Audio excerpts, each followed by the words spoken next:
Hello and welcome to Keeping It Real with Rory. I am Ben Casen, your host today, subbing in for Rory, along with Chance Rodriguez, my good friend. Chance, how are you doing today? Oh, I'm doing great. I'm excited to be here, Ben. Excited to have you on. Chance, what is your role with FCA?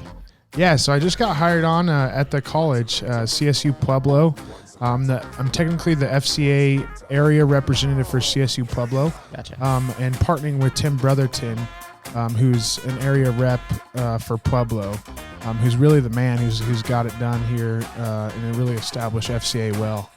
But yeah, that's kind of my role as an area representative at CSU Pueblo, and my focus is to go beyond CSU Pueblo, but it's basically to work and establish a great FCA at CSU Pueblo with the coaches and athletes there. Gotcha. And so I met Tim last week for the first time. We did like a Zoom interview. You can check it out here, Keeping It Real with Rory. That guy's an incredible dude. He just blew me away. And he's awesome. He brings the joy. He brings the love, and you just feel like you're loved when you're with Tim Brotherton. Yeah, so. I agree. Yeah. So let's just talk for a second, Chance. What is FCA? Yeah, that's a great question. So it stands for Fellowship of Christian Athletes, and the vision is to see the world transformed by Jesus Christ through the influence of coaches and athletes. Okay. And we really have a desire, knowing the influence that athletes have, to share the gospel with them. So the good news of Jesus Christ coming to die for our sins. And also we minister to coaches and give them to be able to support their families and spiritual lives to grow in that way. And so, we want to lead every coach and athlete into a growing relationship with Jesus Christ and his church is another mission of ours. We really look to just grow people in their faith, to walk with Jesus and, to really develop that maybe for the first time, with specifically coaches and athletes. But we want to reach the world, because we know the influence that coaches and athletes have, especially here in America, knowing that, we really put that as an idol, is just being an athlete or a coach. So that's the basics of FCA, and there's some different things that we like to do. And I might turn a little twist here in Pueblo, that's not exactly known, as how FCA does things, because, I think Pueblo's a different culture. So we have to also fit the culture, here, to reach more people. So Gotcha. So FCA, does it just do athletes, Chance, or is it everybody? So our focus, obviously in the name, is athletes, but we don't turn anyone away. And that's my heart. That's my heart for being here in Pueblo is to reach everyone. Everyone needs to hear the gospel. Just that excitement. It's not just I would say the majority at CSU Pueblo is non-athletes, which they maybe have been athletes in the past, but not necessarily a collegiate athlete. But we are trying to reach more of the athletes, because it just seems that they're not being reached as much as a regular student. Gotcha. A civilian is what we call them as an athlete. Civilian. Yeah. So that's cool. Yeah, I mean, I've been touched by FCA myself. I went to CSU Pueblo at the same time you guys did, actually, Chance, whenever you were there the first time. And I went to FCA a few times when you and Caleb and Jordan and all them were running that. And I just remember like how welcoming it was and just how great it was there. I mean, you guys did a great job then, and you do a great job now. Can you talk to me a little bit about maybe the importance of FCA specifically in 2020? Because it's 2020, COVID's happening, and a lot of students are in a bad place when it comes just mentally, dealing with everything going on, right? They have to go online. They have to go out, not online a week later. It's a weird time to be in the world. It's a weird time to be in college. How is FCA helping with that? Yeah. That's great question, Ben. I think we've talked about this in leadership, in the leadership of FCA, is like how necessary we are right now as FCA, and because it gives them an outlet. We see how these athletes are identifying themselves as an athlete, and we come alongside and say, hey, you're more than an athlete. When that's stripped away, it shouldn't change your value or who you think you are, or make you depressed. And so, I would say specifically in 2020, I think it's been a great time for us still to gather. And we've been meeting at a church, Steel City Fellowship, that I attend and you attend. Mm-hmm. We've been meeting there, and it's nice because we're not having as many restrictions. And yes, we're wearing masks and we're being separated, but it was a great time of fellowship for people, to be around people, and have a little more freedom in that during this crazy 2020 time. And it's been cool just to see what God has done during this time, even through COVID, for us, allowing us to gather and allowing us to meet other people, and for me to meet many of the coaches and the athletes and students at CSU Pueblo and be able to minister to them, and have the resources to do that, with snacks and stuff like that. So FCA has been huge. I think us and Crew are one of the only ones that were still going, ministries that were still going during this time. And I think it was such a blessing for many athletes, just to know, many athletes, students, and coaches, just to know that they're loved during this time and that support. And I've realized, me just reaching out to coaches during this time, I had reached out to a couple coaches and during this time and saying, we're thinking of you, praying for you, and they respond in a very Thanksgiving, and they're not even Christians.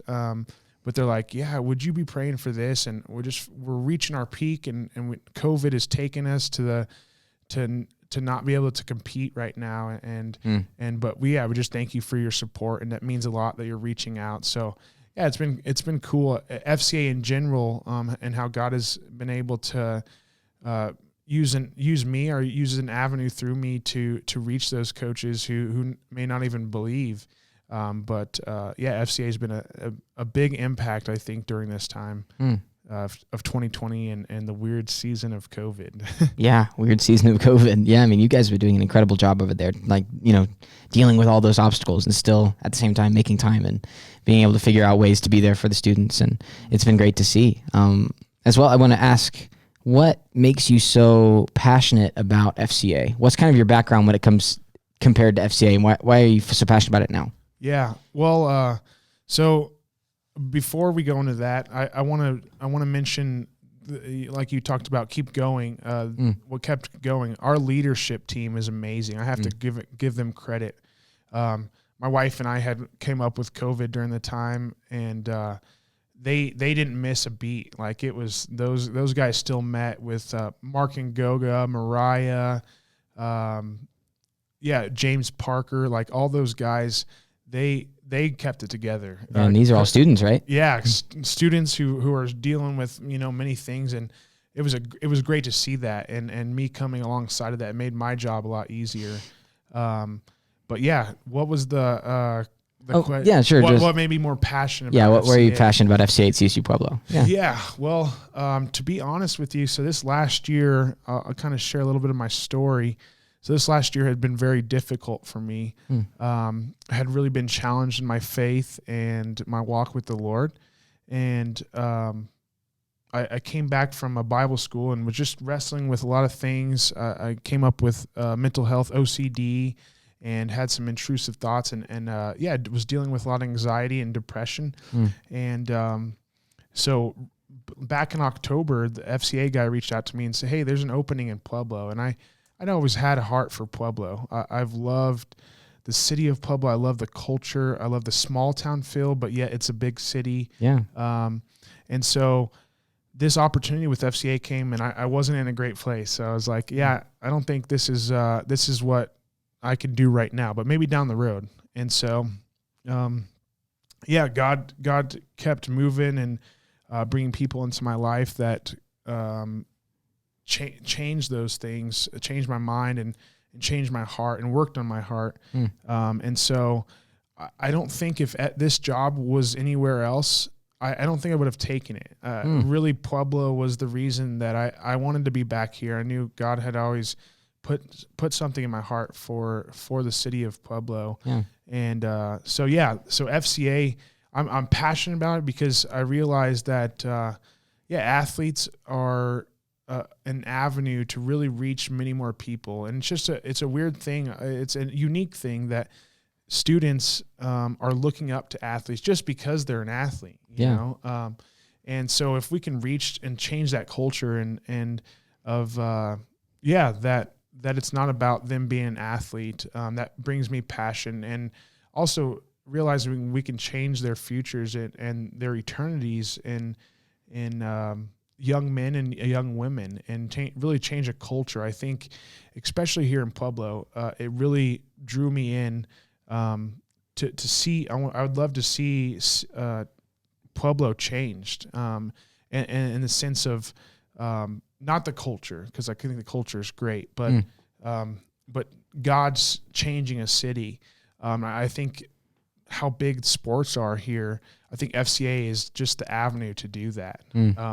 Is to change the culture and the way people love one another and the way they compete, and doing it in a way of honoring God. And so, just having that availability was a huge thing for me. And because I always had like this heart and passion to see, like, man, there's so much hidden gold here in Pueblo, hidden diamonds, and it's just someone who cares. It takes someone who cares and I believe who has faith in Jesus Christ to see that happen. And I think FCA is just a great avenue for that, and that gives me a deeper passion. I think, and FCA has a name already in the city of Pueblo, so it's a great avenue to just reach people, and that's really what I'm about, and being invested.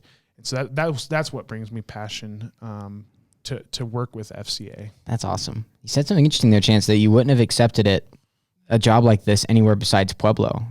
What do you think makes Pueblo so special? Why is Pueblo, got these diamonds in the rough? Why do you think that? Yeah, so I taught at Centennial High School for 2 years. I went to college, played football here at CSU Pueblo, and to be honest, the first year I hated it. The first semester I was like, interesting. I don't want to be here. This place sucks. And after just really diving in and building relationships here in Pueblo, man, I saw so much value, and I saw the kids in Centennial. There was I would say Centennial High School is a pretty diverse place, and with rich kids or privileged kids and non-privileged kids, and just seeing that, it kind of broke my heart. But also, Pueblo was just unique for me because I always had a heart for like the underprivileged, and I feel like that there was a lot of that. But there's so much they're not getting it at home, where they're being poured into and loved and cared for. And I think there's gold and there's diamonds in these people. And it just needs to be pulled out of them and told to them, knowing their value, doesn't come from, how well they do. And, me growing up in that kind of a background with my father, not always being there, was a great hard worker, but just didn't love me. And so I think there was a lot of things, there was other people who pulled that out of me. And I think there's people in Colorado say, like, why would you want to live in Pueblo, Colorado? And I'm like, man, you're going to see, like, God's going to just change this place, change the city. And there's greatness that comes out of here. I think it's a great culture. And I think with people believing in others, believing in those young people, I think it can change the culture. And I just see so much. I try to see through the junk that maybe kids have grown up in or people have grown up in, and just see and find that diamond that's hidden sometimes. That's amazing. So, Chance, you're a guy who's very strong Christian. I've known you for a while. You're a big role model for me growing up and, going through college and seeing like what you've been doing up there, and you're strong in your faith. Can you tell me a little bit about the story of like how you became a Christian and why that's of value to you? Yeah, absolutely. So I grew up in a church going home, Christian home. Yeah. My dad grew up Catholic, and my mom became a Christian when she was in her 20s. And so yeah, I knew going to church was important to me, but it wasn't until about when I was 18 years old, I would say that's really where I became a Christian. It became my faith and not my mother's. And yeah, it's important to me because it changed my life, changed my view.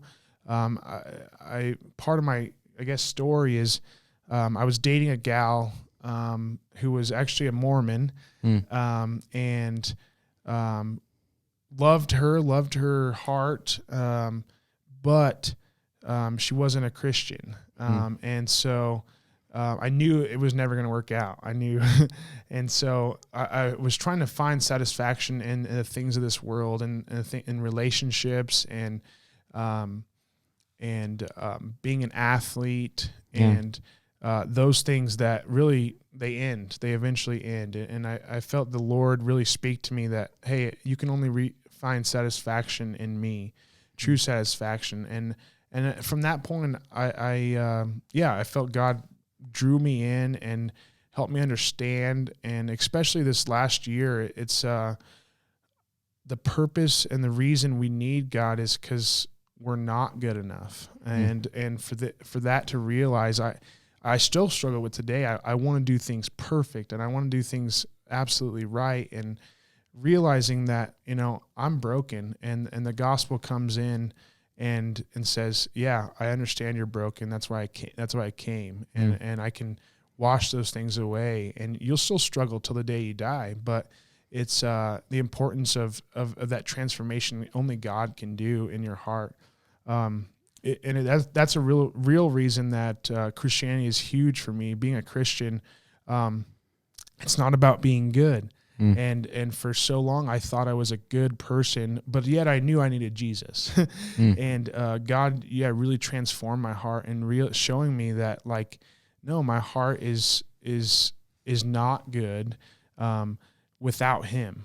And so, being able to share that hope, I think it transforms the way I see life, the way I love my wife, the way I love others, and the way I just talk with people, seeing, hey, there's value in you, not because of anything you've done, but because you've been made in the image of God. Yeah. And, sharing that hope. I think many people right now, especially in 2020 and during the coronavirus, are struggling because they have no hope. Their jobs may have been taken, their athletics may have been taken, gotcha. Cars, stuff like that. And we have an eternal hope as Christians, that, these things are going to be tough in time, but man, we get to live with God when we die. And right now, I think we get to have a relationship with Him. That's a big reason, why being a Christian is important to me. And I think morally we can change things. If we struggle with drinking, we can stop drinking, but, that doesn't change the outcome, And so we really need a hope that's eternal. And so for me, Christianity is that hope, and I hope to share that in my everyday life. That's fantastic.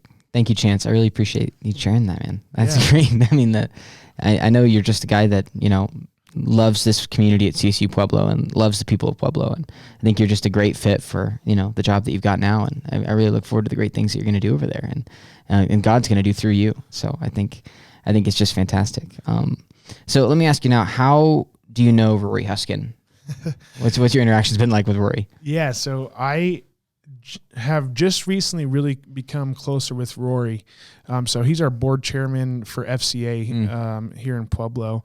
But I knew of him, and I had talked with him a couple times while I was in college and while he sang at our banquets, FCA banquets and stuff like that.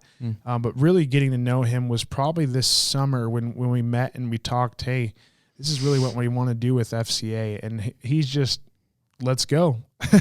He's a guy who says, what about this? He doesn't say, what about this or what about that? But he says, let's do it. How do we get it done? I'm on board. How can I support it? And so I met Rory through FCA. Actually, was the way that I knew him, and I think Tim Brotherton helped with that when I was in college.